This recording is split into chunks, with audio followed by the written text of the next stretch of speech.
నేను ఇంటికి వెళ్తున్నాను. నాకు సడన్గా గుర్తొచ్చింది దట్ నా ఇయర్ రింగ్స్, డైమండ్ది ఇయర్ రింగ్స్ నేను అతనికి షూటింగ్కి బిఫోర్ ఇచ్చాను, దట్ జాగ్రత్తగా పెట్టుకో, షూటింగ్ అయిపోయాక నాకు ఇవ్వు అని. సో నువ్వు ఎక్కడ పెట్టావని అడిగాను. అది టచ్అప్ బ్యాగ్లోనే ఉంది మేడం అన్నాడు. వెళ్ళి చూశాను, టచ్అప్ బ్యాగ్లో పాకెట్లో ఒకటే ఉంది. ఇంకొకటి ఎక్కడ అంటే అందులోనే ఉండాలి మేడం అంటున్నాడు. నేను చెప్పాను, నీకు అసలు బుర్రుందా? పాకెట్లో ఎవరైనా పెడతారా? చూస్తే ఆ బ్యాగ్ ఏదైతే కార్లో ఉందో ఆ డిక్కీలో హోల్స్ ఉన్నాయి. పాకెట్ అంటే జస్ట్ ఫ్లాప్ లాగా, సో సైడ్స్ నుంచి పడే ఛాన్సెస్ ఉంటాయి అండ్ మేబీ అలాగే పడిపోయింది.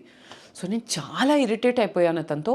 నేను చెప్పాను, నువ్వు వెళ్ళిపో, ఇంకా నువ్వు ఇక్కడి నుంచి వెళ్ళు అంటే నన్ను అక్కడి వరకు డ్రాప్ చేస్తారేమోనని. అంటే డ్రాప్ లేదు, ఏం లేదు, నువ్వు వెళ్ళు అన్నాను. కృష్ణానగర్ డౌన్ వెళ్ళి అక్కడ డ్రాప్ చేయాలంట, ఎందుకంటే నేను రైట్ వెళ్ళిపోతాను. సో అంత చిన్న లైక్ జస్ట్ 2 minutes వాకింగ్. నేను చెప్పాను, నువ్వు వెళ్ళు, ఇంకా నేను డ్రాప్ చేయను, నువ్వు వెళ్ళిపో. సో అతను చాలా డిసప్పాయింట్ అయ్యి వెళ్ళిపోయాడు. నేనేం చేశాను, నా బ్యాగ్ అంతా మొత్తం సర్దుకొని మళ్ళీ కార్లో కూర్చొని అక్కడి నుంచి డ్రైవర్ని పిలుచుకొని స్టార్ట్ అయ్యాను. అన్నపూర్ణ నుంచి బయటికి వచ్చాం. ఇలా తిరిగాం, ఇలా రైట్ తిరిగిన తర్వాత లెఫ్ట్ సైడ్లో ఇలా నేను చూసుకుంటూ వెళ్తున్నాను విండో బయట. You know what I saw behind? ఒక చిన్న షాప్స్ ఉంటాయి కదా, he is standing over there and watching me go.